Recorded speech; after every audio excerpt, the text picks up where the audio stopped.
Pourquoi? Parce qu'il ne pense pas seulement au vol qu'il commet, mais à toutes les circonstances qui pourraient le dénoncer. Au début, vous étiez plus confiant, mais depuis, je l'ai vu à l'œuvre. Et alors, selon vous, selon moi, on perd son temps.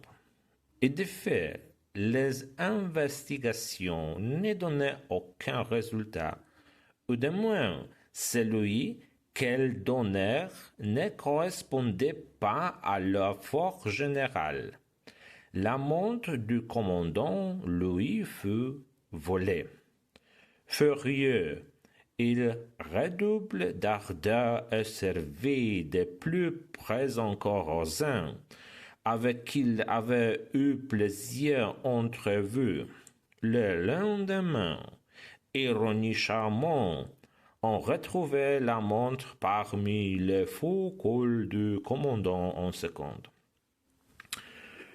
Tout seul avait un air de prodige et dénonçait bien la manière humoristique d'Arsène Lupin, cambrioleur, soit, mais dilettante aussi.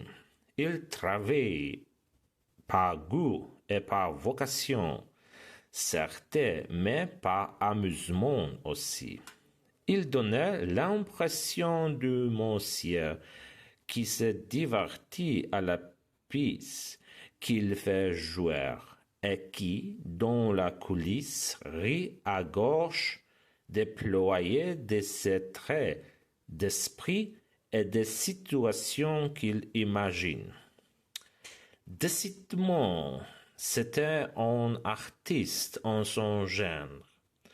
Et quand j'observais Rosin, sombre et opiniâtre, et que je songeais au double rôle que tenait sans doute ce curieux personnage, je ne pouvais en parler sans une certaine admiration. To była część francuskojęzyczna. Przechodzimy do części niemieckiej. Warum? Weil er nicht nur an den Diebstahl denkt, den er begeht, sondern auch an alles, was ihn verraten könnte.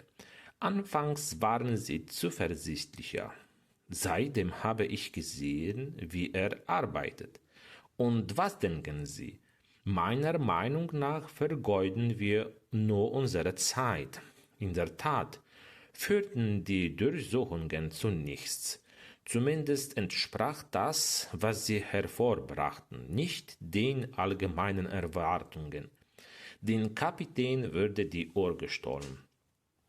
Er war außer sich, erhöhte den Druck, ließ Rosin nicht mehr aus den Augen und befragte ihn mehrfach. Am nächsten Tag wurde die Uhr ironischerweise zwischen den Anknüpfkragen des Steuermanns gefunden.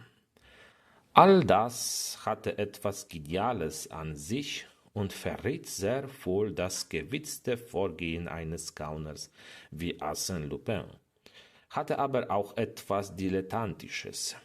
Er handelte gewiss aus Lust und aus Berufung, doch auch aus Vergnügen. Der Gauner vermittelte den Eindruck, dass er sich mit dem Stück, der er aufführte, Unterhaltung verschaffte und dass er sich hinter den Kulissen über seine Geistesblitze und Inszenierungen köstlich amüsierte.